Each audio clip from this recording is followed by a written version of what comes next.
Roman കത്തോലിക്ക സഭയുടെ തലവനായ ഫ്രാൻസിസ് മാർപ്പാപ്പയ്ക്ക് ഇരട്ട ന്യൂമോണിയ ബാധിച്ചതിനെ തുടർന്ന് അദ്ദേഹത്തിന്റെ ആരോഗ്യം വഷളായി.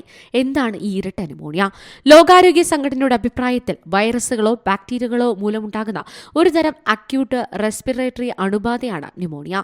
ഇത് നേരിയ ലക്ഷണങ്ങൾ മുതൽ ജീവൻ ഭീഷണിയാകുന്നതുവരെയുള്ള ലക്ഷണങ്ങൾക്ക് കാരണമാകുന്നുണ്ട്. 2 ശ്വാസകോശങ്ങളിലും ഒരേ സമയം ഉണ്ടാകുന്ന ന്യൂമോണിയയാണ് ഇരട്ട ന്യൂമോണിയ. അണുബാധ ശ്വാസകോശത്തിലെ വായുസഞ്ചികളിൽ വീക്കം വരുത്തുകയും അതിൽ ദ്രാവകമോ പഴുപ്പ് നിറയ്ക്കുകയോ ചെയ്യുന്നു. ഇത് ചുമ, പനി, വിറയൽ, ശ്വാസതടസ്സം എന്നിവയ്ക്ക് കാരണമാവുകയും ചെയ്യും. ബൈലാറ്ററൽ ന്യൂമോണിയ എന്നും അറിയപ്പെടുന്ന ഇരട്ട ന്യൂമോണിയ 2 ശ്വാസകോശങ്ങളും ഉൾപ്പെട്ടിരിക്കുന്നതിനാൽ കൂടുതൽ ഗുരുതരമായ അണുബാധയാണ്. ഇത് നേരത്തെ ചികിത്സിച്ചില്ലെങ്കിൽ ശ്വസന പരാജയത്തിലേക്ക് നയിച്ചേക്കാം. രോഗപ്രതിരോധ ശേഷി കുറഞ്ഞ വ്യക്തികളിലോ പ്രത്യേക പാരിസ്ഥിതിക ഘടകങ്ങളുമായി സമ്പർക്കം പുലർത്തുന്നവരിലോ കാണപ്പെടുന്ന ഒരു ഫംഗസ് അണുബാധ മൂലവും സംഭവിക്കാം. News desk C Malayalam news.